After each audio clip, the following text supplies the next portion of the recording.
Bienvenue au podcast En Vente Libre, un podcast où les informations en santé sont enfin à portée de main. On est les Gabrielles au carré. Moi, c'est Gabrielle Catafort. Et moi, Gabrielle Fizet. On est deux étudiantes au doctorat de premier cycle en pharmacie de l'Université de Montréal. Puis je vais vous laisser, Gabrielle, vous présenter notre invité ainsi que l'épisode. Oui, donc aujourd'hui, on reçoit Alexandre Campo-Calfa, qui est pharmacien. Il pratique autant en communautaire qu'en GMF. Il axe sa pratique vraiment sur la révision de dossiers. Puis il est également candidat au doctorat en pharmaco-épidémiologie sur la polypharmacie. Donc, aujourd'hui, bien sûr, comme j'ai dit, on parle de polypharmacie. Qu'est-ce que ça veut dire? Ça veut dire l'usage de plusieurs médicaments en même temps. Donc, on parle, oui, plusieurs médicaments veut aussi dire possiblement qu'on est plus âgé, mais ça peut être à tous les âges. Donc, on parle de, justement, de prendre conscience nous-mêmes qu'on prend beaucoup de médicaments. C'est quoi le rôle du pharmacien quand on voit qu'on a des patients qui prennent beaucoup de médicaments? Est-ce qu'on doit agir? Comment on doit le faire? À quel moment on le fait? Comment on aborde nos patients avec ça? Est-ce qu'il y a des preuves qui parlent que prendre plusieurs médicaments, c'est peut-être néfaste ou où concerne notre information. Donc, on parle vraiment de plusieurs sujets super intéressants. Puis je pense que ça nous a fait prendre conscience pour nous dans notre pratique future. Puis je pense que vous, à la maison, qui prenez peut-être des médicaments, ça peut, vous pouvez vous poser des questions, dans le fond, à savoir de prendre plus en charge votre thérapie, puis de savoir pourquoi vous prenez vos médicaments, puis d'être un acteur clé vous-même dans votre propre thérapie. Donc, c'était super intéressant. Oui, effectivement. Puis si jamais cet épisode-là, ça vous parle, puis vous êtes soit pharmacien, vous voulez avoir un peu plus de formation par rapport à qu'est-ce que des prescriptions, la polypharmacie, Alexandre, en fait, il fait ça, c'est son métier dans la vie, donc vous pouvez aller voir son site web. On va mettre plus les détails en description si vous voulez de la formation.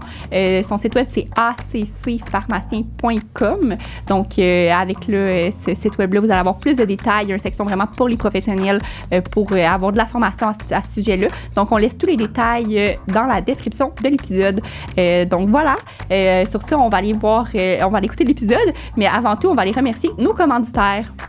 Nous tenons à remercier notre commanditaire PR.com, qui est mieux connu sous le nom de pharmacienremplaçant.com. PR.com, c'est une équipe de pharmaciens remplaçants qui se concentre sur l'aspect humain et personnalisé du remplacement en pharmacie, afin de rendre l'expérience de remplacement de la pharmacie qui est d'une façon simple et agréable. L'équipe est encadrée par des pharmaciens remplaçants d'expérience qui adorent partager leur passion et leur expérience dans plusieurs sphères de la pharmacie au Québec. Donc, si jamais vous êtes pharmacien ou si vous connaissez ou êtes un propriétaire qui a des besoins en remplacement en pharmacie, faites confiance au service de pharmacienremplaçant.com. On tient aussi à remercier notre deuxième commanditaire qui est Question pour un pro. Question pour un pro, c'est quoi? C'est un site web qui permet la mise en relation entre un patient et un professionnel de la santé. Donc, en gros, le patient peut poser une question en allant sur le site web. Puis cette question-là, elle est automatiquement dirigée vers le bon professionnel à l'aide de l'intelligence artificielle. Quand on parle du bon professionnel, ça peut être, oui, un pharmacien, mais ça peut être un physiothérapeute, ça peut être une infirmière ou un autre professionnel de la santé, vraiment selon ce que la question du patient puis qu'est-ce que le patient a besoin. Donc, c'est super le fun. Puis, à l'inverse aussi, si on veut pas poser une question, mais qu'on se questionne sur un de nos problèmes de santé, mais à la place d'aller sur Google, taper notre problème de santé, directement sur la plateforme, on peut aller rechercher dans les anciennes questions. Fait que voir qu'est-ce que les pharmaciens ont répondu ou voir qu'est-ce que les autres professionnels ont répondu. Donc, c'est super intéressant. Puis, quant aux professionnels, qu'ils soient un pharmacien, physio ou infirmière, il y a maintenant accès à un plus grand bassin de patients qui nécessitent des soins directement liés à leur profession. Donc, en gros, rendez-vous sur questionpourunpro.com. Premièrement, c'est gratuit, c'est aussi confidentiel et hyper facile d'accès. La santé, c'est pas toujours clair. T'inquiète, c'est plus simple que ça en a l'air. Au podcast, en vente libre, les gars vont ton back.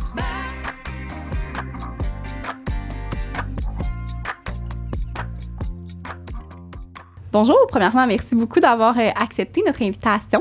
Pouvez-vous commencer par vous présenter? Te présenter, on s'était dit qu'on se tutoyait un peu plus tôt, là, je m'excuse. Mais oui, te présenter puis nous dire qu'est-ce que tu fais dans la vie? Oui, salut, merci de l'invitation. Je m'appelle Alexandre Campo-Calfa, je suis pharmacien. Puis j'ai commencé ma carrière en pharmacie communautaire. C'est là que j'ai développé un intérêt là, pour la révision de dossiers. Par la suite, j'ai fait ma certification là, de spécialiste en gestion de thérapie médicamenteuse pour vraiment essayer d'axer ma pratique sur la révision de dossiers, particulièrement en gériatrie. J'ai ouvert ma pharmacie qui vend aucun médicament, là, qui est vraiment dédiée à la révision de dossiers. Puis ça m'a mené à essayer d'aller chercher des données probantes en lien avec les actes cliniques des pharmaciens. Fait que j'ai fait ma maîtrise en épidémiologie. OK. Puis, j'ai poursuivi, là, présentement, je suis candidat au doctorat en pharmaco-épidémiologie à l'Université Laval, en même temps de travailler encore un petit peu en pharmacie communautaire, puis en GMF, là. OK. Fait que je jongle un peu avec les différents rôles du pharmacien là, dans ma pratique. Qu'est-ce qui t'a donné cet intérêt ou qu'est-ce qui t'a poussé à aller vers ce champ de pratique qui est quand même assez peu commun, comme en tant que pharmacien, on voit souvent, en fait, communautaire ou hospitalier, mais tu sais, toi, tu as quand même un parcours un peu différent. Qu'est-ce qui t'a inspiré ou poussé à aller vers à faire ça? Bien, je trouve que c'est important d'avoir des données probantes là, en lien avec l'utilisation des médicaments chez nos aînés. On sait que la population vieillit, fait que les problématiques en lien avec l'usage des médicaments vont devenir de plus en plus prévalentes. Il va y en avoir de plus en plus. Mais on n'a pas beaucoup de recul sur l'impact réel de l'utilisation d'une combinaison de médicaments, particulièrement chez les personnes plus âgées. On sait qu'un médicament fait telle chose, un autre fait telle chose, mais quand on en combine 10, 15, 20 ensemble, ben là, on se perd un petit peu dans des extrapolations, puis on ne sait pas vraiment qu'est-ce que ça fait, tant au niveau des bénéfices qu'au niveau des risques. Fait que je voulais essayer d'aller creuser un petit peu plus là-dedans pour exposer cette problématique-là, puis qu'on soit capable de mieux l'attaquer, puis de la résoudre par la suite, là. Puis je trouve ça drôle parce que j'ai commencé à m'intéresser à la révision de dossier parce que c'était une façon pour moi, comme nouveau pharmacien, de gérer des conflits avec des patients en pharmacie. Quand je voyais que les gens étaient plus impatients ou quoi que ce soit, puis qu'ils prenaient beaucoup de médicaments, ben j'avais pris l'habitude d'aller les voir puis de dire, écoutez, je vois que vous prenez beaucoup de médicaments, puis je vous comprends d'être dépassé là, par la situation. Ça peut être mélangeant, puis tout ça. Fait que si vous voulez, on peut prendre rendez-vous ensemble, puis on va passer à travers votre liste. On va réviser ça, voir si tout est toujours pertinent. Puis je trouvais que c'était une belle façon de désamorcer le conflit. Puis non seulement ça, mais de créer un lien de confiance aussi avec le patient. Puis étonnamment, ça a tout le temps bien fonctionné. Les gens étaient étonnés de savoir que comme pharmacien, c'était quelque chose qu'on pouvait faire là, de façon autonome. Okay. C'est vrai qu'aux yeux de la population, j'ai l'impression qu'on a peut-être plus une image de comme on distribue des médicaments ou peu importe, on est là pour... Tu vas à la pharmacie pour avoir un médicament. Ouais. On dirait que les gens n'ont pas le réflexe d'aller voir son pharmacien pour se faire enlever un médicament. On dirait que c'est pas tant quelque chose qui est appris dans la population de comme, on peut aussi faire ça. Peut-être que les gens sont pas assez informés de qu'est-ce qu'on peut faire aussi, mais on a comme le réflexe comme OK, ben on s'en va à la pharmacie parce qu'on a une ordonnance, parce que notre médecin nous a prescrit quelque chose, mais il faut savoir que le pharmacien aussi peut déprescrire, Oui, absolument. Puis le travail au bout de la ligne, c'est d'accompagner le patient dans ses choix, puis de s'assurer que tout ce que le patient prend est adéquat au moment où il va le prendre.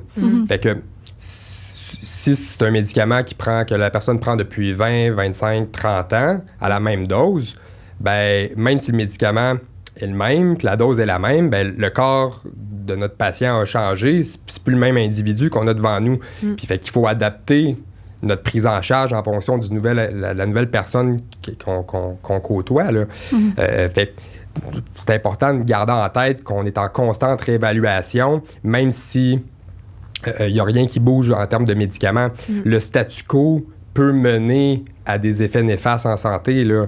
Puis je trouve ça important de dire que, dépendamment des études qu'on regarde, ben, les effets indésirables des médicaments sont responsables de visites à l'urgence, là. Dans certaines études, on voit même que c'est jusqu'à 30% des visites à l'urgence qui sont associées à des effets secondaires des médicaments. C'est pas toutes les études qui montrent ça, mais ça varie quand même jusqu'à un maximum de 30%. Puis notre rôle comme pharmacien, c'est de faire en sorte que quand on veut traiter un individu puis offrir des bénéfices, que cette initiative-là de bienfait, ben ça vire pas mal, là, puis que ça ne vienne pas causer du tort. Oui. Puis par rapport au rôle du pharmacien, justement, dans tout ce processus-là de déprescription, est-ce que tu peux peut-être nous dire comment il peut agir ou comment que le pharmacien a intervient dans ce genre de situation où il y a plusieurs médicaments ou qu'il y a un effet indésirable associé à un médicament? C'est quoi le rôle du pharmacien dans tout ce processus-là? Oui, de déprescrire, mais c'est quoi en fait la déprescription? Oui, la déprescription, en fait, souvent les gens pensent que c'est puis même les professionnels, hein, on a la fausse idée que c'est le fait d'annuler une ancienne prescription. Mais la déprescription, c'est un acte en soi qui nécessite une même démarche clinique que l'acte de prescrire.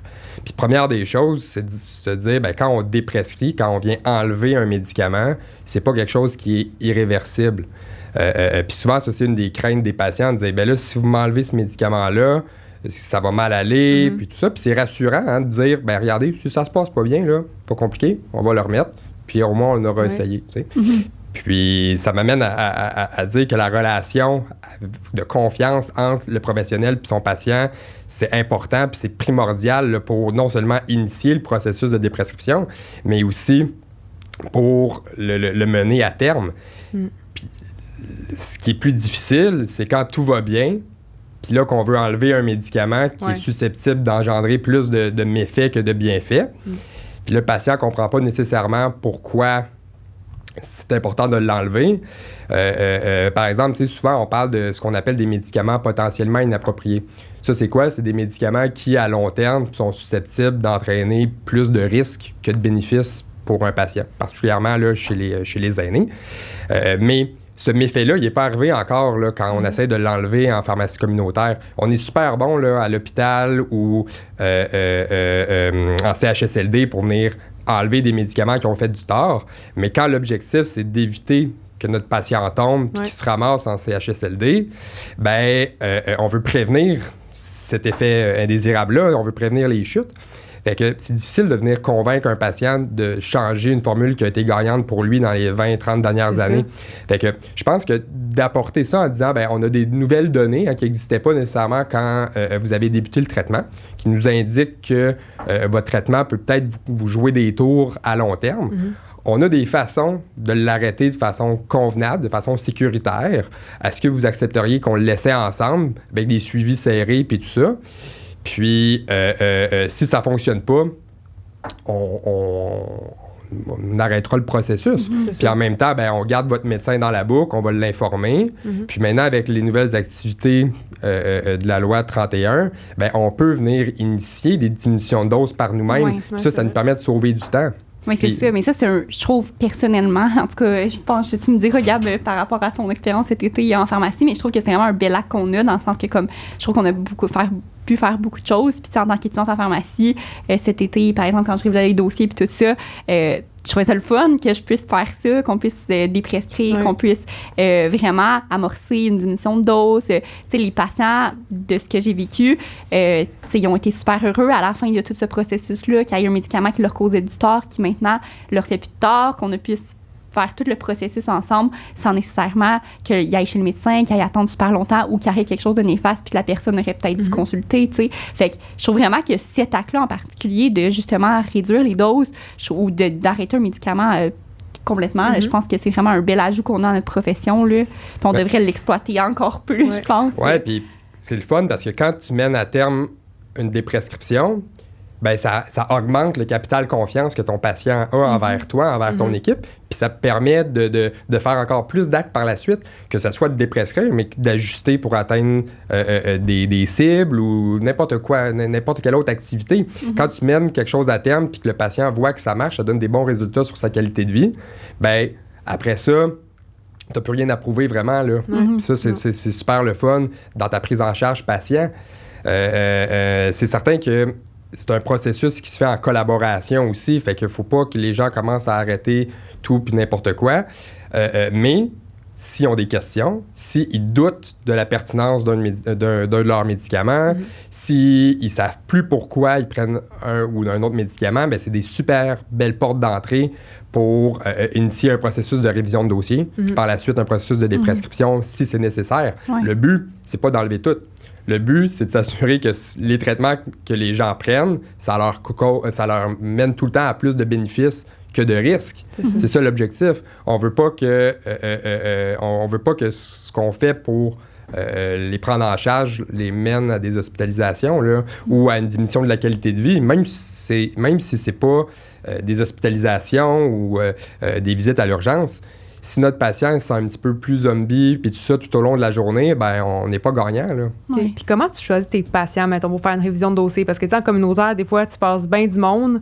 Y a-tu quelque chose que tu vois dans un dossier qui te met un genre de red flag qui dit « je veux faire quelque chose là-dedans » ou tu essayes de le faire pas mal à, comme tous tes patients qui ont beaucoup de médicaments? C'est sûr que l'objectif, c'est de le faire au plus de gens possible. Ouais. Avec les réalités de la pharmacie communautaire où on manque de personnel, où ça roule rapidement, puis tout ça, c'est plus difficile. Mais je pense qu'une belle porte d'entrée, c'est quand il y a une nouvelle prescription. C'est important, hein, quand on a une nouvelle prescription chez les personnes âgées, de se demander tout le temps, ben, est-ce que c'est vraiment le symptôme d'une pathologie, d'une maladie, ou c'est la résultante d'un effet secondaire d'un médicament que notre patient prend.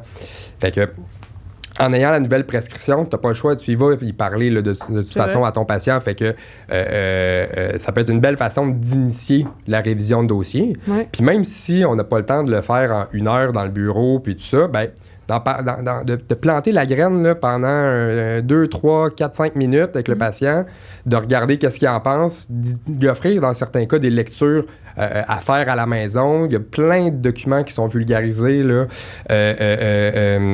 qui peuvent aider à la déprescription, à la révision de dossier, qui n'impliquent pas beaucoup de temps aux pharmaciens. Bien, ça, c'est la première étape. Puis souvent, c'est le patient qui va revenir nous voir et dire « Regarde, j'ai pensé à ce que tu m'as dit » ou « J'ai lu le document que tu m'as proposé, puis je serais prêt à débuter là, une révision de dossier. » Puis ça se fait en collaboration non seulement avec le médecin, avec le patient, mais toute l'équipe de pharmaciens ensemble de la pharmacie peut venir avoir leur rapport. Si un pharmacien n'a pas le temps de mener à terme la révision de dossier, il peut en faire une portion, bien documenter son dossier, puis poursuivre par la suite. Souvent, on a l'impression qu'il faut qu'on s'assoie avec notre patient pendant une demi-heure, 1 heure dans le bureau, puis qu'on est pogné là. C'est pas le cas, là, c'est un processus continu aussi.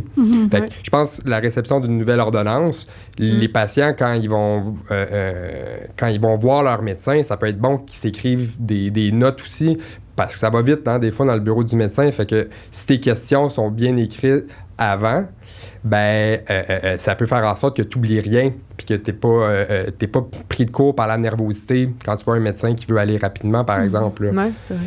C'est vrai. Comment... je sais pas s'il y a des données probantes par rapport à ça, mais l'ouverture des patients dans ce processus-là de polypharmacie, des prescriptions, bon, tout ça, c'est quoi...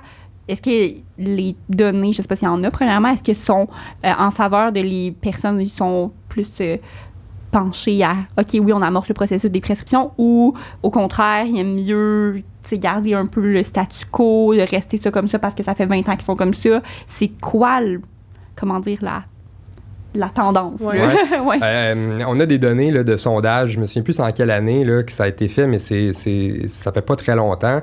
Puis je veux dire 75%, là, mais je m'en souviens plus assez. Mettons, en haut de 50% des gens qui ont été sondés disent qu'ils seraient prêts à arrêter un de leurs médicaments si leur médecin disait que c'était possible. Fait qu'on a un travail à faire comme professionnel pour initier ces changements-là, ce bouleversement du statu quo-là.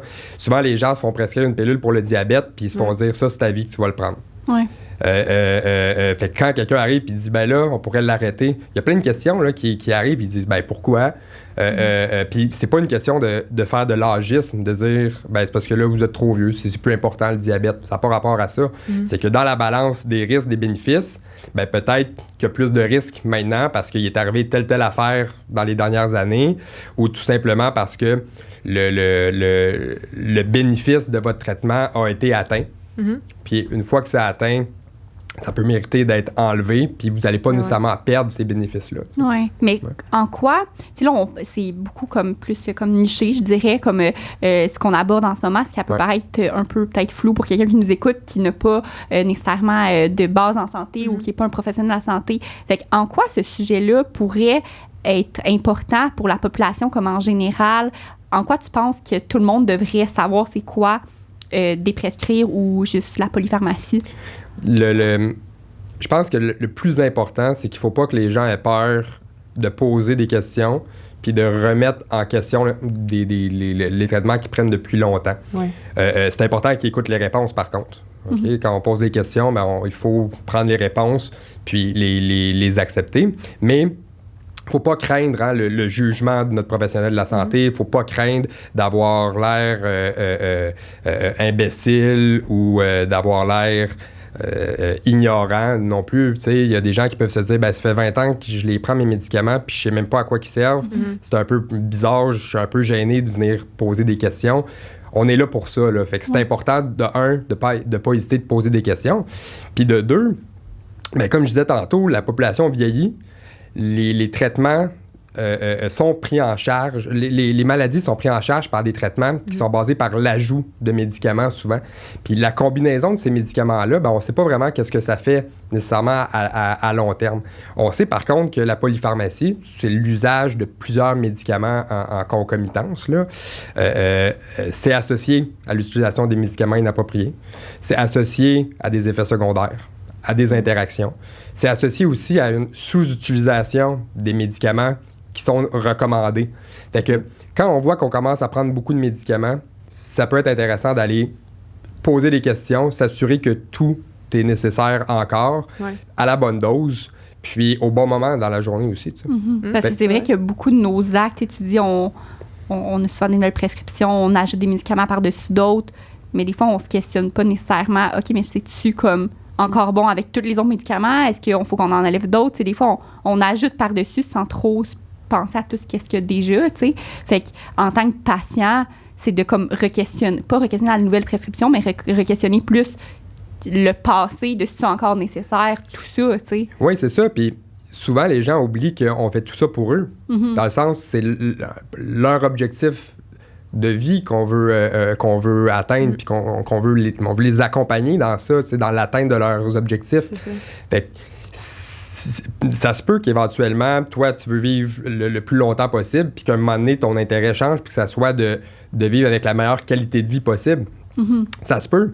Puis c'est modulable. C'est important de prendre ça en compte là, quand on est quand on est des professionnels en contact avec ces gens-là.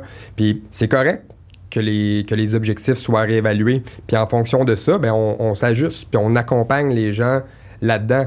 On sait comment traiter le diabète, on sait comment traiter l'asthme, on sait comment traiter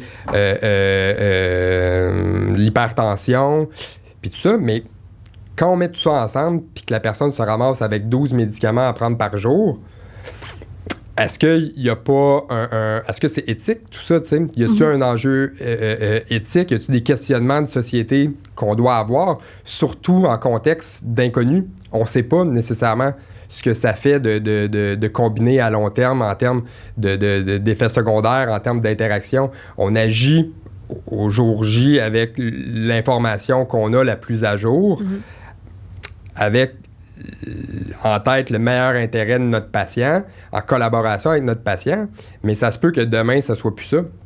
Puis qu'on doive s'ajuster. Puis ça, c'est important aussi que les gens le comprennent. Peut-être que leur traitement, il y a 20 ans, c'était approprié parce qu'on n'avait pas les mêmes notions, les mêmes données de recherche.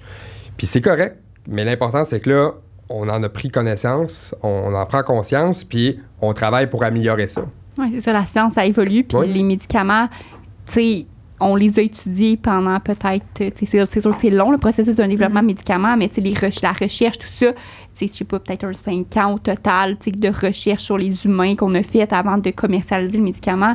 Mais 5 ans, c'est pas grand-chose à comparer à comme 20 ans d'utilisation de médicaments par des millions de personnes. Fait que c'est normal aussi qu'on ait des nouvelles données puis on fasse « Hey, finalement, ce qu'on a trouvé dans les premières recherches, c'est peut-être pas exactement ça, puis il faut le questionner. » Mais tu sais, peut-être que les gens, ils voient pas ça comme ça. Ils disent « Ah, mais ça a été commercialisé initialement, ça doit être encore bon, il y a de la recherche. » Comme on dirait que cet aspect-là de comme recherche post-commercialisation, on l'exploite pas assez, qu'on n'en parle pas assez aussi. Là. Mais je sais pas, là, ça c'est mon opinion, mais comme j'ai l'impression que comme, tu dis, ça a été recherché comme ça, puis les cibles c'est tant, parce que ça a initialement été fait comme ça, mais que tout ce qu'il y a après de recherche, on n'en jase pas trop non plus. C'est plus les nouveaux médicaments, les nouvelles affaires, mais pas par après, tu sais. Oui, puis je pense que le mot d'ordre là-dedans, c'est que oui, les médicaments qui sont mis sur le marché sont sécuritaires, sont efficaces dans certaines indications, dans certaines populations. Mais il y a un jugement professionnel qui s'installe aussi, puis c'est pour ça qu'il y a des médecins, c'est pour ça qu'il y a des pharmaciens. Le corps change, puis il y a des trucs qui peuvent ne plus être appropriés, puis même si c'est sécuritaire, s'il n'y a plus d'indication à l'utiliser, s'il n'y a plus de raison valable de le prendre, bien forcément qu'il va y avoir plus de risques de bienfaits parce que tu n'as plus besoin de le prendre. Puis ça, c'est quelque chose qui est important de garder en tête. Là. Ouais. Peux-tu nous expliquer peut-être ce concept-là, peut-être d'essayer de le mieux que tu peux de le vulgariser, on parle de comme, tu as atteint le bénéfice de ton médicament X, là, tu sais, mais de le vulgariser un peu, de comme c'est quoi ça, genre pourquoi qu'un médicament arrêterait d'être bénéfique quand tu arrêtes de le prendre. Parce que continue encore à être bénéfique, je veux dire, quand tu arrêtes de le prendre, quand tu as déjà atteint ton maximum, peut-être genre, je sais pas si c'est clair ma question, de genre, parce que nous on l'a vu en cours, puis je sais que comme, ça m'a pris un peu de temps à comprendre, honnêtement, au début, j'étais genre, c'est quoi ça, tu sais, mais là je me mets genre à la peau de quelqu'un qui a jamais entendu ça parler de sa vie, peut-être de le vulgariser un peu, là. Ouais, puis c'est une super bonne question, parce que, premièrement, les cibles de traitement, ce qu'on veut atteindre avec nos médicaments, oui, il y en a des cibles qui sont universelles, mais l'objectif, c'est que ça soit individualisé aux patients qu'on a, tu sais. Puis c'est drôle parce que de plus en plus, les lignes directrices de traitement, ils incluent ça. Mettons, les lignes directrices, je pense, en 2017, là, de l'insuffisance cardiaque, ils disent, ben prenez en considération les valeurs puis les besoins... là, de votre du patient qui est devant vous pour adapter votre prise en charge, tu sais. Puis je pense qu'un bon exemple qui serait facile à comprendre, c'est en lien avec l'hypertension. Un patient qui arriverait, on veut faire baisser sa pression quand il a 50 ans pour éviter qu'il y ait une crise cardiaque, qu'il y ait un infarctus. Fait que là, on fait baisser la pression. Rendu à 90 ans, ce même patient-là, ben peut-être qu'il est plus fragile. Son corps, c'est plus le même. Il est plus susceptible d'avoir des effets secondaires aux médicaments. Il est peut-être plus susceptible de voir les effets néfastes d'une hypotension, donc d'une baisse de pression. Fait qu'en gardant les mêmes médicaments, ben peut-être que la pression de notre patient rendu à 90 ans, ben ça va le faire chuter. Peut-être que ça va lui causer des maux de tête, plus de faiblesse. Fait que cette personne-là, elle se dira peut-être pas « Ah, je me sens plus fatigué, puis il me semble que je suis étourdi quand je me lève ». Elle ne mettra pas le blâme sur les médicaments qu'elle prend depuis 30 ans, 20 ans, parce que ça a tout le temps été OK. Mais peut-être qu'en réduisant ces pilules pour la pression, en faisant monter un peu sa pression artérielle, ben peut-être qu'on n'aura pas tant plus de risques de faire un arrêt cardiaque, mais qu'on va gagner pas mal de bénéfices en disant ben je vais être moins fatigué, je vais être moins étourdi, je vais avoir moins de risques de tomber. Parce que on a beau vouloir prévenir un infarctus, si tu tombes, tu te casses une hanche, tu rentres à l'hospital, ben peut-être tu sortiras pas. Là. Non, c'est fait que, c'est quoi l'espérance de vie d'une fracture de hanche? Je pense que c'est pas beaucoup. Là. Ben, c'est quelque chose à peser dans la balance aussi. Là. Puis peut-être qu'on va enlever un médicament puis ta pression va rester pareille aussi. Ça se peut. Là. On le voit. Oui, c'est sûr. Il y a beaucoup de choses aussi à prendre en considération parce que, comme tu dis, le corps évolue. On n'est plus pareil. Tu n'as plus le corps que tu avais quand tu avais 50 ans, 90 ans. Il y a beaucoup de choses qui prennent en considération. Puis tu as sûrement eu beaucoup d'autres médicaments qui ont joué aussi puis qui ont interagi. Puis les interactions, c'est complexe. Puis des fois, c'est comme dans des dossiers où il y a comme 20 médicaments, on a aux études qu'on a faites sont pas faites pour ces choses. On n'a jamais étudié ça, là, qu'on va pas se cacher. Là. On n'a jamais étudié 20 médicaments ensemble que ça fait sur le corps. Oui, puis c'est drôle, je lisais un papier cette semaine, puis ça parlait de est-ce qu'on devrait considérer la polypharmacie, fait que l'utilisation de plusieurs médicaments en concomitance, comme une maladie en soi, tu sais. Fait que là, ça nous amène à des questionnements aussi, à se dire, bon, ben, si c'est une maladie, comment qu'on traite ça? Est-ce que c'est une maladie parce que inévitablement ça va mener à des effets secondaires? Puis le problème, c'est qu'on le sait pas. Dans le projet de recherche que je fais pour mon doctorat, j'essaie de trouver un nombre de médicaments qui seraient associés inévitablement à une qualité de soins qui serait compromise. Puis je dis pas qu'une fois qu'on aurait dépassé le seuil, s'il existe, là, une fois qu'on dépasse le seuil, je dis pas qu'il faut tout arrêter. Là, juste que ça nous sonnerait une cloche de dire OK, là, ce patient-là, il prend plus que 10 médicaments. On sait que quand il y a plus que 10 médicaments, il y a potentiellement de la qualité qui est compromise par la présence de médicaments inappropriés, d'interactions, puis tout ça. Fait que, OK, il faut que je m'assoie avec ce patient-là puis que je fasse une révision. Puis, de plus en plus, on a ce qu'on appelle des polypharmacies qui sont appropriées. T'sais, fait que tout est là, à bonne place, au bon moment, pour la bonne personne, puis c'est correct. Mais l'objectif, c'est juste que ça mène à un questionnement, puis qu'on se dise, OK, il y a une polypharmacie, on va regarder si vraiment tout est là. Puis tu peux-tu nous dire, je sais pas si tu as le droit de nous le dire, les données préliminaires un peu de comme, ça s'enligne-tu pour un nombre de médicaments? C'est quoi? Qu'est-ce qu'il y en est par rapport à ça? J'ai pas encore les données par rapport à ça, mais... par rapport, mettons, aux médicaments potentiellement inappropriés, on sait grosso modo que chaque médicament qu'on ajoute, ça mène à un risque de 5% de plus là, de chance d'avoir un médicament inapproprié. Fait que si tu passes de 10 à 11 médicaments, ben, tu vas avoir 5% de chance de plus d'avoir un médicament qui va te causer plus de risques que de bénéfices. OK, quand même. Mais le problème avec la polypharmacie, c'est qu'il y a tellement de définitions qui sont hétérogènes. Il y en a qui disent c'est 5 médicaments ou plus. Il y en a qui disent c'est 5 médicaments ou plus, mais dans une année. Il y en a qui disent c'est juste de prendre plus de médicaments que nécessaire. Fait qu'il y a plein de définitions. Fait que quand tu te mets à lire là-dessus puis à regarder à quoi la polypharmacie est associée, ben c'est important de garder en tête la définition qui a été utilisée aussi, tu sais. Puis l'objectif du projet de recherche, c'est de vraiment de dire OK, ben on va trouver un seuil de médicaments qui va mener à plus de tort que de bien potentiellement. Puis peut-être que ça pourrait éventuellement devenir la définition de polypharmacie, tu sais. Puis comment tu vois Non, mais tu peux aller. Comment tu vois, mettons, la formation des pharmaciens actuellement, mettons, sur la polypharmacie? Tu sais, on nous enseigne, on en jasait plus tôt, là, on nous enseigne tout ce qui sort, avec les nouveaux actes, toutes ces affaires-là, mais jamais, oui, on a eu un cours peut-être en gériatrie. Toi, tu as fait le cours à option gériatrie, moi, je l'ai pas fait. Puis honnêtement, comme, il y a quasiment juste ça. Puis c'est pas juste nos patients, mais comme c'est une grande portion de nos patients, puis on n'est pas formé là, pour dire ce médicament-là, oui, est inapproprié, mais comment je fais pour comme, l'aborder au patient ou quoi que ce soit. Fait que tu penses qu'il y a quelque chose de formateur à faire aussi à ce niveau-là? C'est sûr, je pense que c'est important. Puis il y a tout le développement du jugement professionnel parce que c'est une zone grise aussi. Il y en a que c'est clair qu'on enlève puis tout ça, mais ça reste des zones grises aussi.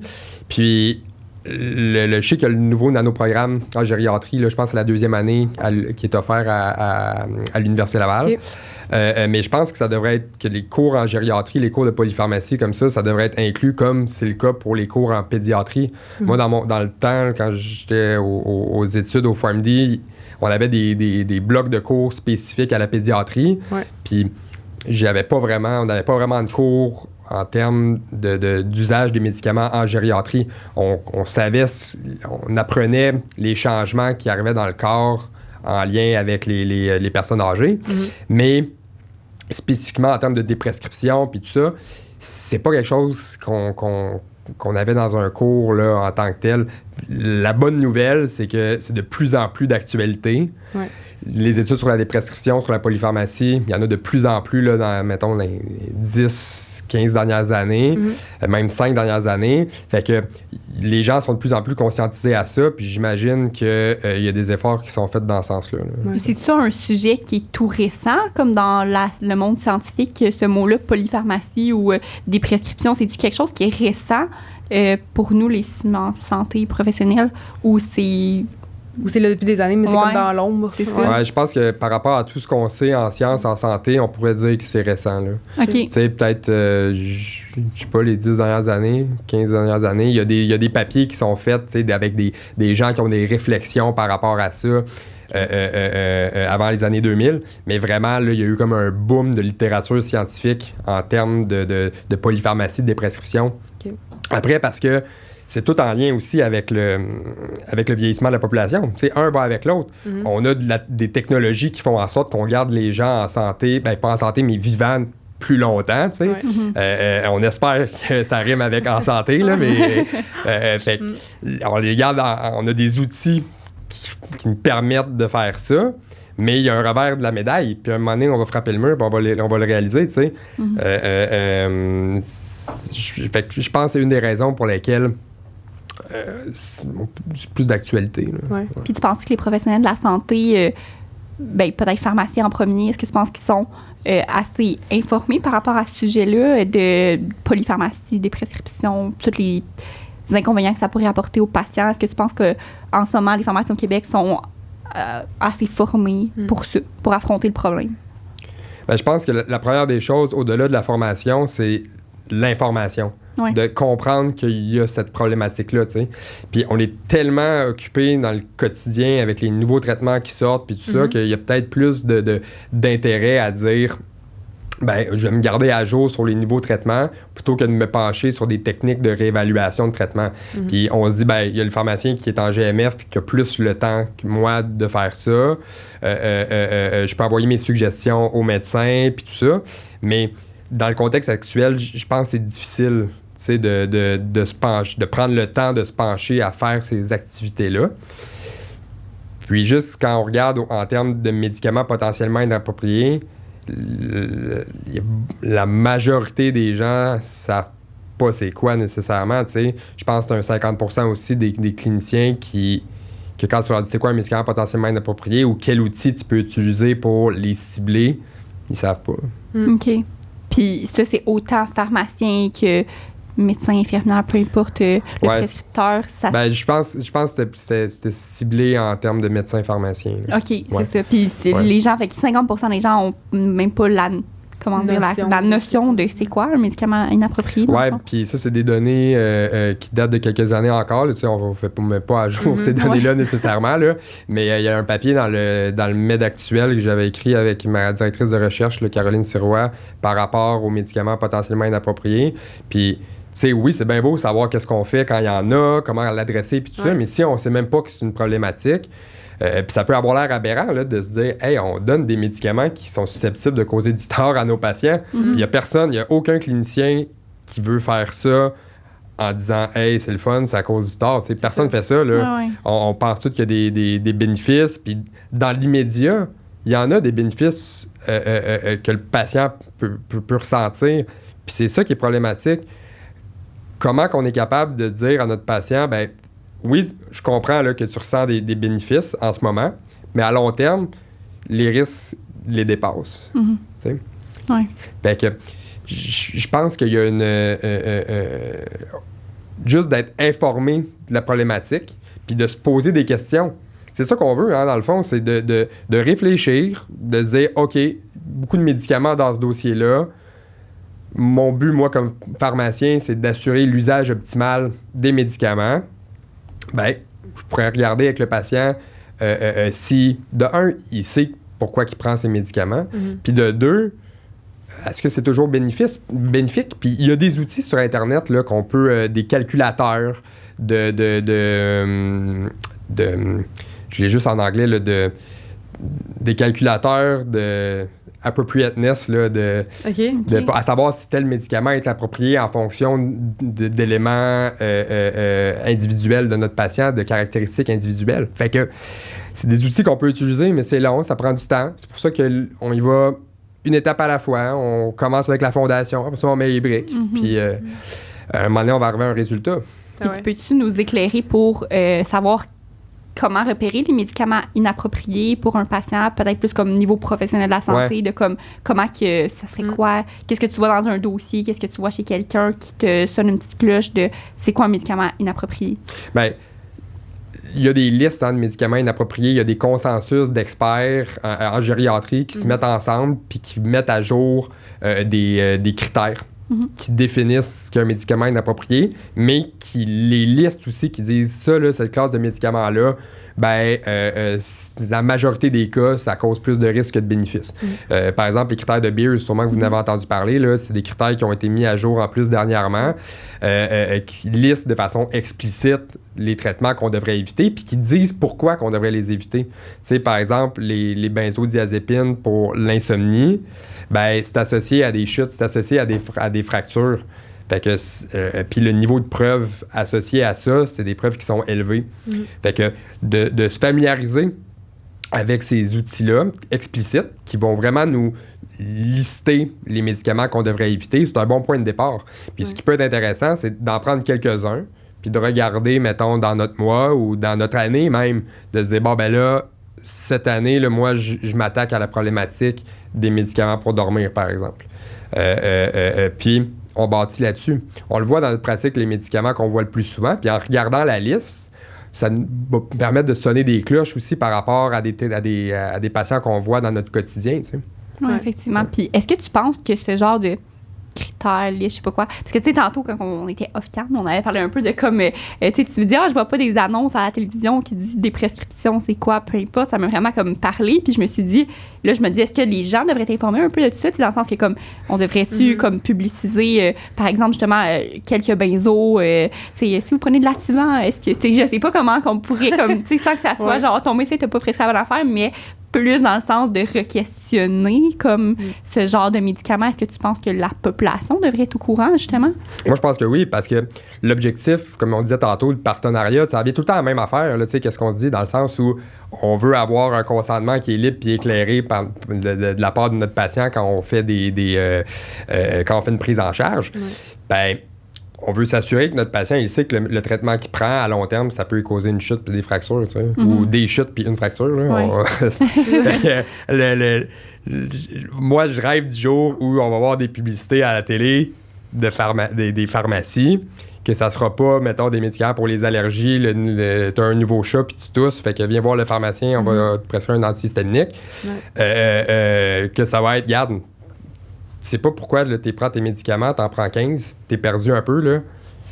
Va voir ton pharmacien, il va t'éclairer, puis on va s'assurer que tout est là à la bonne place au bon moment.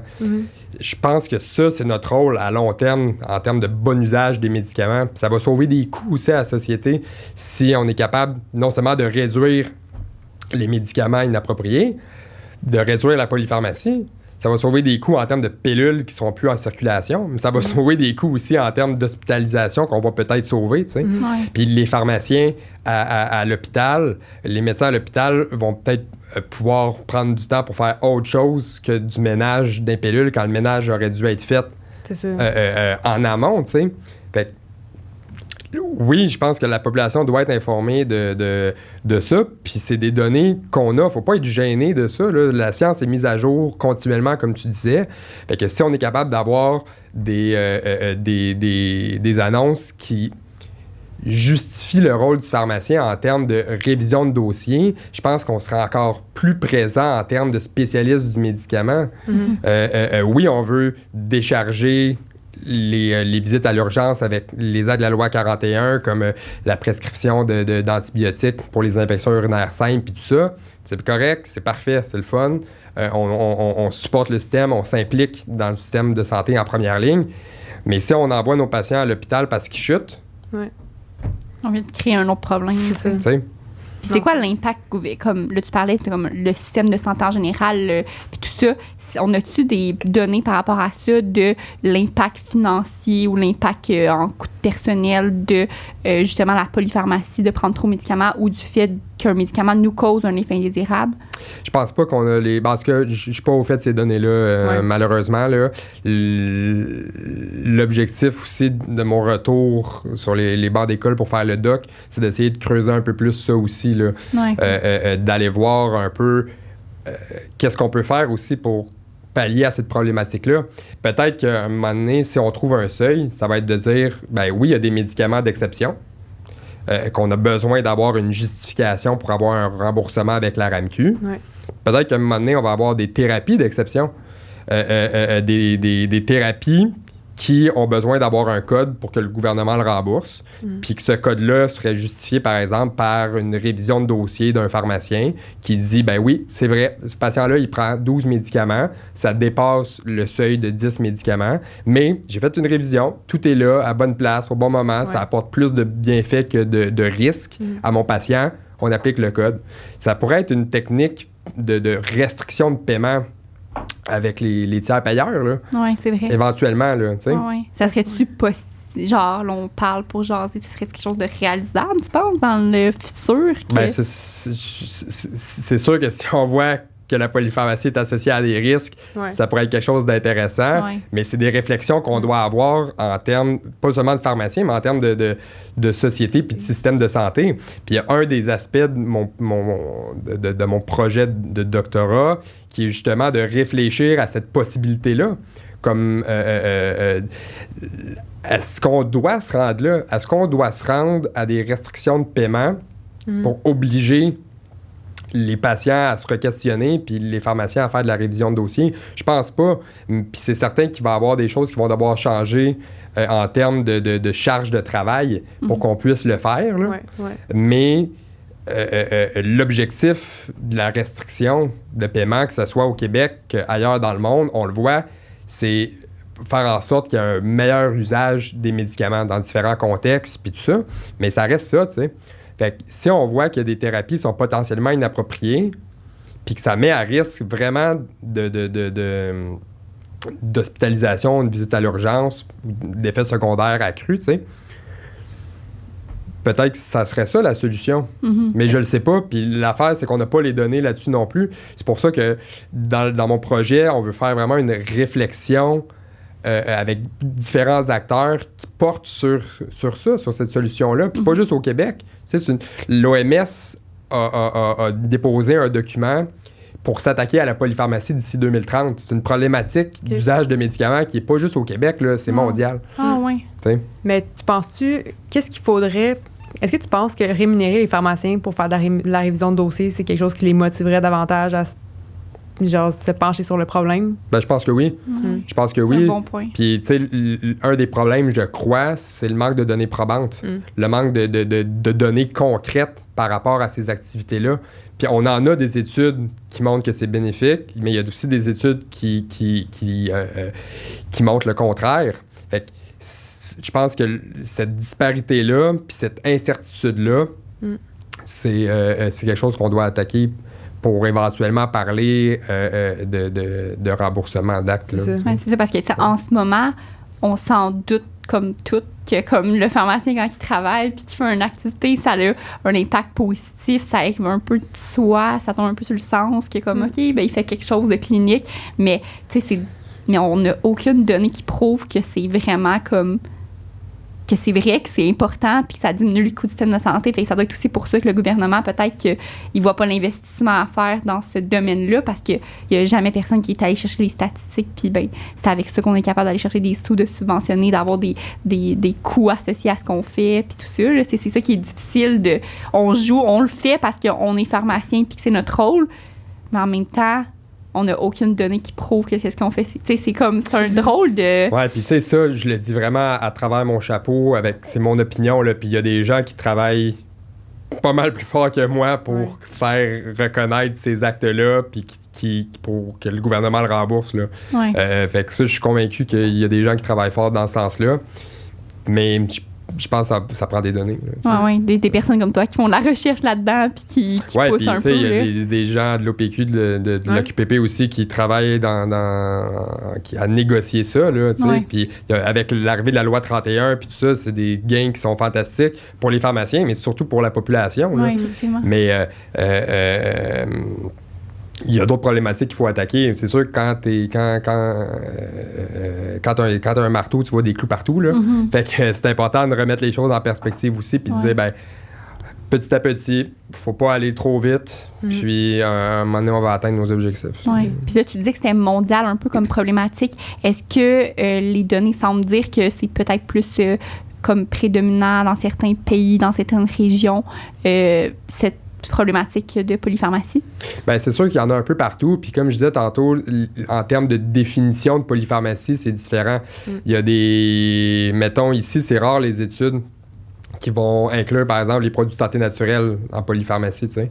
Mais ça reste des médicaments aussi, là. Fait qu'il faudrait les inclure dans le compte. Fait qu'une personne qui prend 8 médicaments prescrits, mais qui prend 5 produits de santé naturels, ben c'est 13 là, pilules qu'elle prend. Là. Fait que c'est-tu 8 ou c'est 13? On le sait pas trop. Puis j'aurais tendance à dire que c'est plus dans les pays qui sont développés, les pays occidentaux. surtout où le rôle du pharmacien est un peu plus développé. Puis c'est intéressant, j'ai fait une revue systématique, une revue de la littérature qui portait sur les activités cliniques du pharmacien un peu dans le monde, OK. pour voir c'est quoi qui facilite les activités cliniques, puis c'est quoi les activités, c'est quoi ce qui est facilitant, puis c'est quoi qui agit plus à titre de barrière en termes d'activités cliniques. Puis même si, mettons, en Inde, ils sont moins avancés que nous en termes de prise en charge des patients, puis que eux, leur service clinique, c'est de faire des conseils rhume et grippe, par exemple, puis c'est pas un exemple farfelu, là, c'est ça, ben les barrières sont les mêmes. C'est des barrières de temps, c'est des barrières de rémunération, c'est des barrières de manque de confiance en soi, tandis que nous, on a les mêmes barrières, mais c'est pour faire de la déprescription, c'est pour faire de la révision de dossier, tu sais. Ah ouais, c'est drôle. Fait On a que- les mêmes enjeux Ben oui, en tant que exactement. pharmacien mondiaux, là, dans Oui. le fond. Puis c'est là qu'on voit qu'au Québec, on est très bien positionné en termes d'activité professionnelle, là, tu sais. Ouais, ouais. C'est vrai. Puis, tu sais, détrompe-moi, mais quand on parle de révision de dossier puis de ménage du dossier, oui, c'est de déprescrire, mais vient aussi des fois à, tu sais, de contacter le médecin pour prescrire un autre médicament. Là. Des fois, la thérapie est peut-être comme. Le patient est peut-être sous-traité ou il manque quelque chose pour optimiser la thérapie. Tu sais, oui, déprescrire, mais des fois aussi l'inverse de il manque quelque chose. Là. Ben oui. Puis comme je disais tantôt, la polypharmacie, c'est associé à une sous-utilisation des médicaments recommandés. C'est sûr que si tu prends 10 médicaments, puis que tu es diabétique, puis que tu aurais besoin d'un médicament pour le cholestérol pour protéger tes vaisseaux sanguins, Ouais, mettons. Si tu as déjà 10 médicaments, peut-être que le médecin va dire, ben il en prend déjà beaucoup, tu sais, ça me tente pas, on a discuté, puis le patient veut pas rajouter de pilule à sa thérapie, puis c'est bien correct. Mais si on est capable de déprescrire 2 autres médicaments, peut-être que le patient, il aurait eu son médicament pour le Ouais, cholestérol, puis peut-être qu'il aurait pu bénéficier de des effets positifs. Tu sais. Fait que c'est des réflexions qu'on doit avoir aussi, de tout le temps se remettre en question, tout le temps questionner, puis de tout le temps se dire, bon, mais ce que le patient prend, je suis certain là, que c'est la bonne chose au bon moment. Tu sais. C'est ça. Ça, c'est comme un. C'est quelque chose qui est difficile à aborder aussi parce que justement, comme tout le monde voit le problème, puis je trouve qu'il y a personne qui veut agir non plus. Tout le monde est comme un peu passif, j'ai l'impression, dans tout, de mon expérience personnelle, de ce que j'ai vu. On dirait que tout le monde a peur un peu de comme changer quelque chose. Tu penses que ça vient où, cette genre de peur-là, tant les professionnels que les patients, que les choses changent? Il y a des études là, qualitatives qui parlent de ça, justement.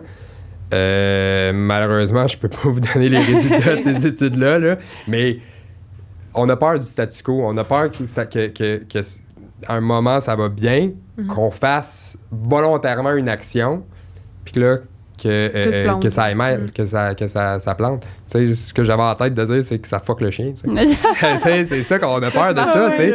Et tout le monde, c'est ça qu'on a en tête quand on fait des actes. On se dit, OK, je veux pas bouleverser quelque chose qui va bien, que ça aille mal, puis que je sois tenu responsable. C'est ça. Ouais. C'est pour ça que la collaboration avec le patient, puis d'agir à titre d'accompagnateur, de conseiller, puis de dire si ça va pas bien, on revient en arrière, puis c'est correct.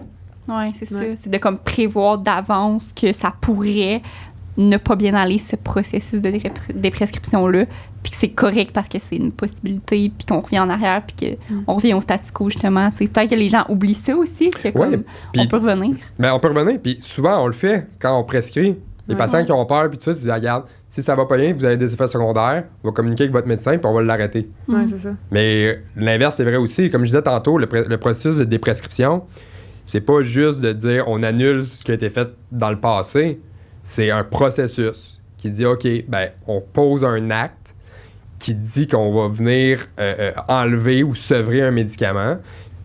Puis c'est fluide. Tu sais, on prend cet acte-là dans la globalité de notre prise en charge. Ouais. Puis mettons, ça t'es-tu déjà arrivé de recevoir une prescription pour un médicament potentiellement dangereux, puis que toi, tu veuilles pas le servir? Tu sais, mettons, moi, j'ai vu cet été qu'une patiente qui avait déjà une benzo, le médecin rajoute une benzo, puis c'est un médecin qui fait souvent ça. Fait que ces patients ont comme 2 benzos, tu comprends?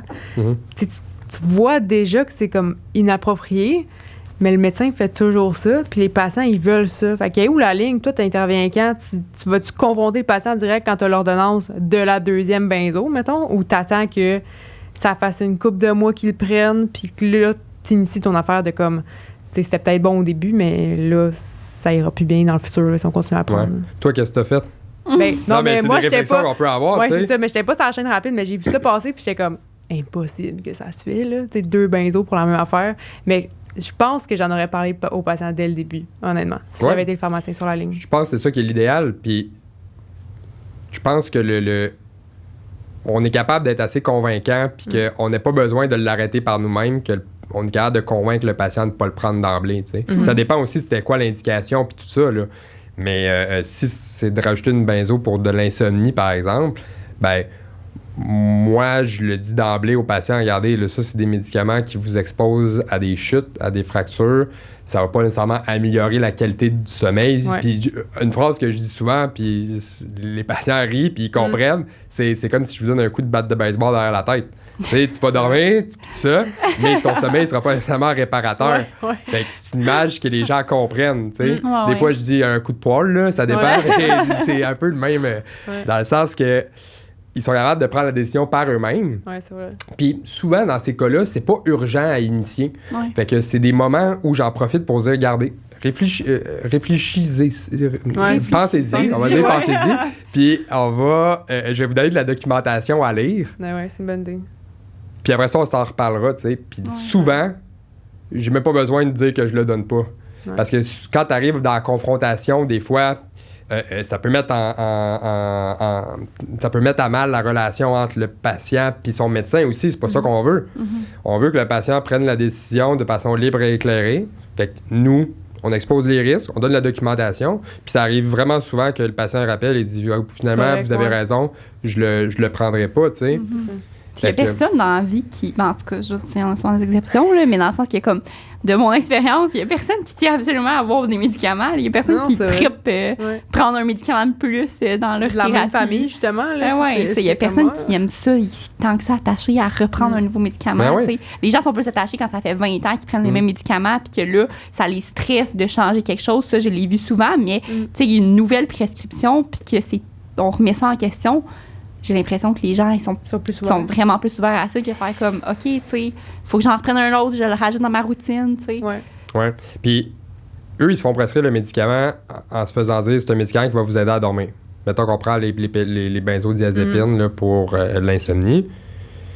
Fait que eux, ils font confiance, ils pensent que c'est bénéfique puis qu'il n'y a pas de risque, tu sais. Puis c'est correct.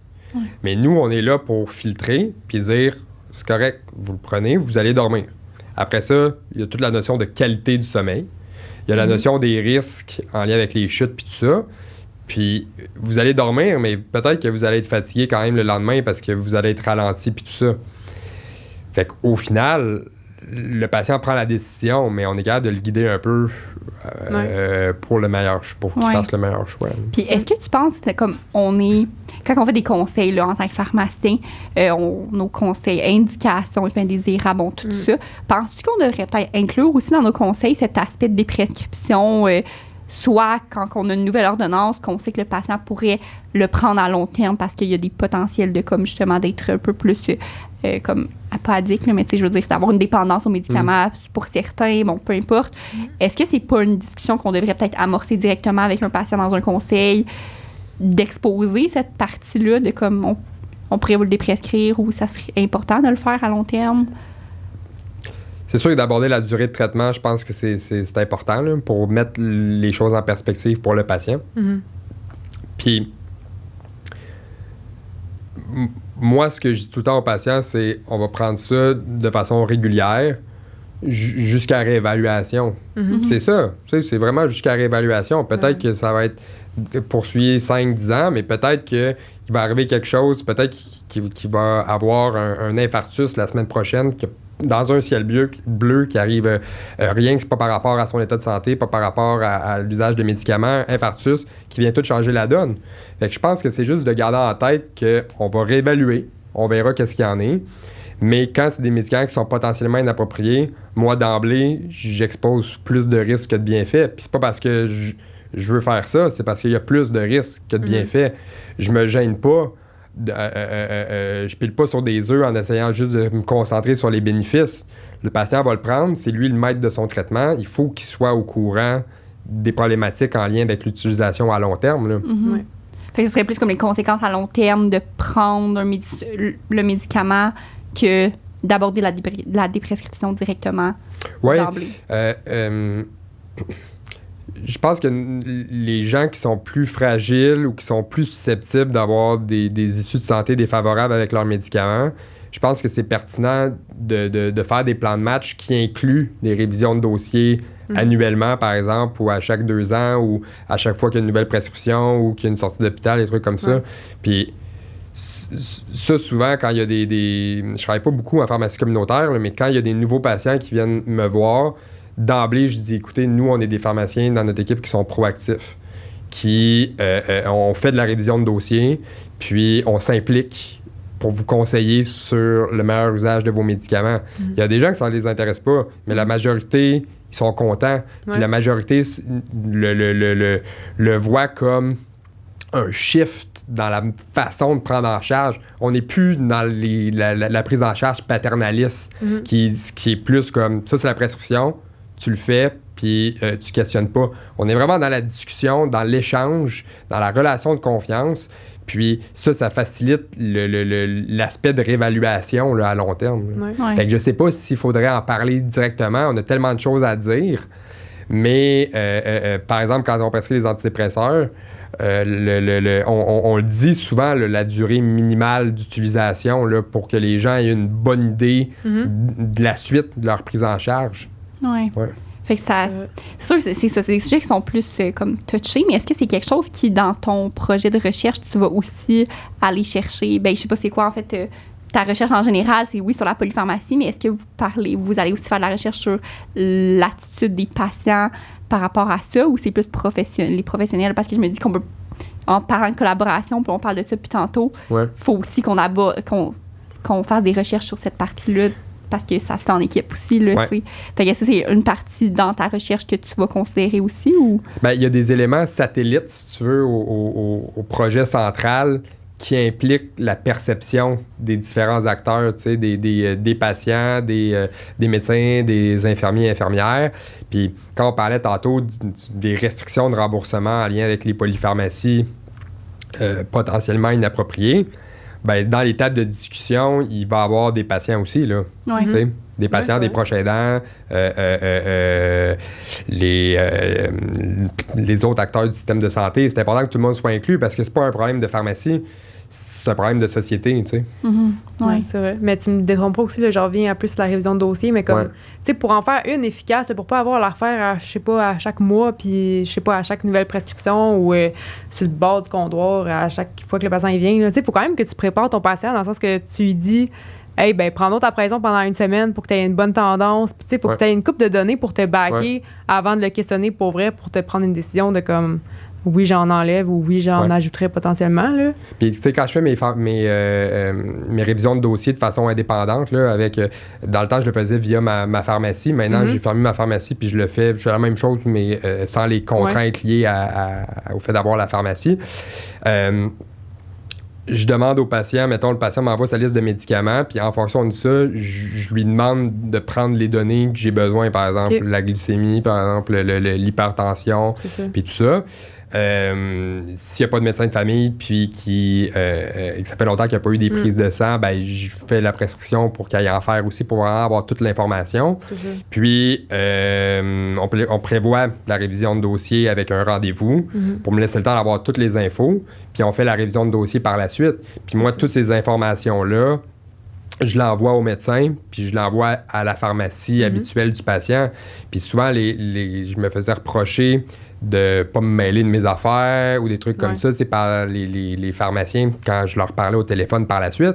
Puis au final, moi, je redonnais toute l'information aux pharmaciens pour qu'ils puissent avoir une première révision de fait, une base, la fondation d'une prise en charge pour leurs patients qui sont plus complexes, pour qu'ils puissent par la suite bâtir là-dessus puis poursuivre cette prise en charge-là, tu sais.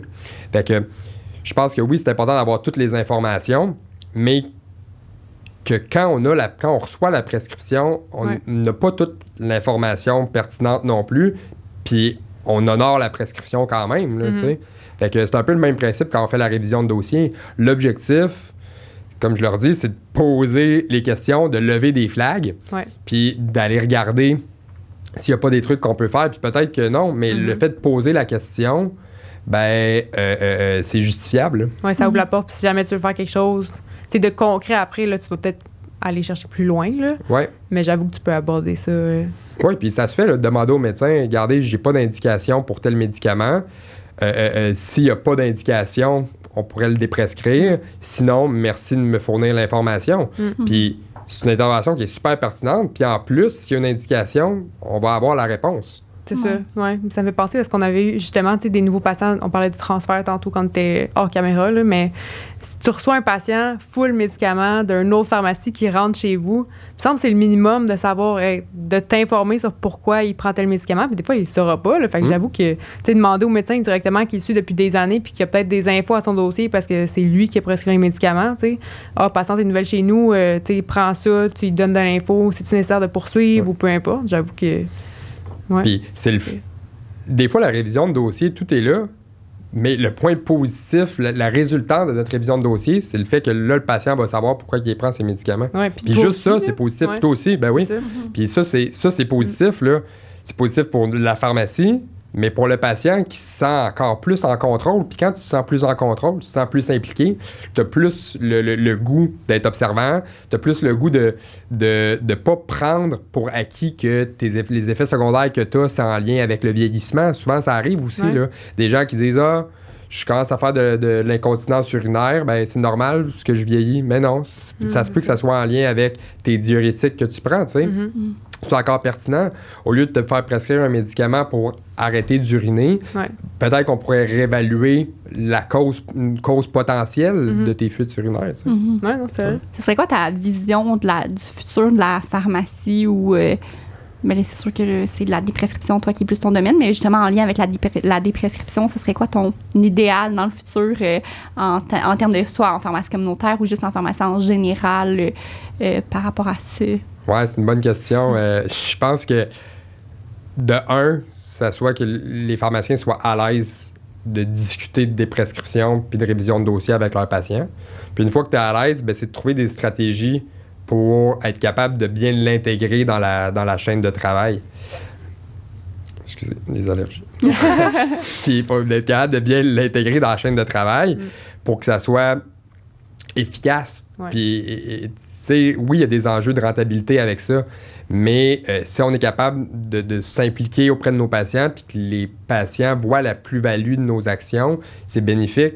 Ça arrive souvent encore que les gens sont pas au courant de tout ce qu'on peut faire pour eux en première ligne, tu sais. Fait que je pense que juste le fait que tout le monde soit sur la même page en termes de qu'est-ce qu'on peut faire comme pharmacien, déjà, ça serait un grand avancement, je pense, pour nous. Là. Puis concrètement, comme dans la chaîne de travail, comment c'est quoi l'idéal de réviser les dossiers? Tu sais, dans le sens que comme on le sait, en ce moment, on peut pas faire ça entre deux patients, deux paniers. Ce serait quoi la pharmacie idéale pour que ça fonctionne? Je pense que c'est de prévoir des rendez-vous de 1 avec les patients puis de faire ça dans le bureau quand tu es doublé. Puis il faut que tu aies une équipe qui est prête à faire ça aussi, à s'impliquer puis à te soutenir là-dedans. Puis le problème, c'est que la première révision de dossier, elle prend du temps. Ouais. Mais quand tu fais tes suivis, ça prend beaucoup moins de temps, tu sais. Puis si tu as des actes à faire, tu peux les faire dans tes suivis. Fait que peut-être que ton heure, c'est pas rentable, mais qu'à long terme, avec tous les suivis que tu peux faire suite à cette révision-là, là, peut-être que tu peux aller combler le manque puis assurer la rentabilité de tes services. Le problème, c'est quand tu le vois avec une vision tunnel de « OK, il y a un pharmacien qui fait sa révision dans le bureau en ce moment, c'est pas rentable. » Mais au bout de l'année, si cette révision de dossier-là mène à des suivis, à des ajustements, puis tout ça, peut-être que là, on pourrait commencer à le penser comme un coût par patient révisé, plus qu'un coût d'une heure dans le bureau, tu sais. Oui, c'est ça, parce que c'est vrai que ça, c'est un bon point. Tu sais, des fois, comme les propriétaires ou peu importe, les pharmaciens, même salariés, ils voient pas l'avantage de s'asseoir une heure dans un bureau avec quelqu'un, 30 minutes, peu importe, pour réviser le dossier, parce qu'ils se disent, il y a plein de choses qui s'accumulent, mais ils réalisent pas qu'à la fin, tous les prochains suivis qu'ils vont faire, toutes les rencontres avec le patient qu'ils vont faire par la suite, ça va sûrement être 2 fois moins long parce que tu as toute l'information directement. Ben oui, 5 fois moins long même. Oui, c'est ça. Dans le sens que tu fais ton plan de match, Puis après ça, tu as juste à l'exécuter. Ce qui est long, c'est de faire ton plan de match, puis tout ça. Puis ce qui est le fun, c'est qu'une fois que le plan de match est fait, n'importe qui dans la chaîne de travail peut venir contribuer puis apporter son grain de sel. Puis ça, c'est quelque chose qu'il faut prendre l'habitude de faire. Là. C'est ça devrait donner comme un réflexe de tout pharmacien. C'est comme le seul idéal, c'est que ça devienne vraiment comme un réflexe, que comme chaque pharmacie au Québec soit capable de faire cette première révision de dossier-là pour qu'on puisse après bâtir là-dessus. Puis aussi, ça me fait penser, quand on fait des transferts entre pharmacies, c'est pas les notes dans les dossiers, les notes associées aux prescriptions, peu importe, bien ça, c'est pas transféré aussi. Il faudrait peut-être qu'on trouve un moyen de transmettre cette information-là dans les transferts. Il y a une façon quelconque qu'on puisse transmettre les notes au dossier parce que peut-être que tout le travail a déjà été fait dans une autre pharmacie. Puis qu'en ce moment, tu as fait transférer ton dossier parce que tu as déménagé ou peu importe. Puis là, tu l'as tout perdu, cette information-là. Tu peux prendre le temps de bien le faire. Là, comme des pharmaciens, des fois, tu en as plusieurs. Fait que tu imprimes ta liste, tu l'envoies, tu mets des codes, blablabla. Mais si tu prends comme 2 minutes de ton temps là, juste pour comme faire un survol de comme, je sais pas, mettre l'adhérence, la tolérance, n'importe quoi que tu as dans le dossier, déjà là, tu facilites la tâche au prochain là, qui va tomber dans les mains de ta patiente que tu avais avant. Là. Puis c'est pour le patient aussi. Mais ça. Tu sais, c'est pour d'assurer une continuité des soins. Puis si à un moment donné, il y a une hospitalisation, tu es capable d'envoyer de la documentation clinique qui va au-delà de la simple liste des médicaments.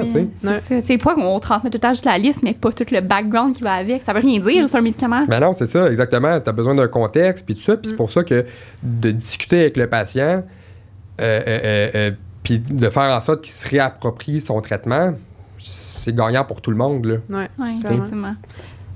C'est un long et gros sujet, mais merci beaucoup d'avoir pris. C'est rapide.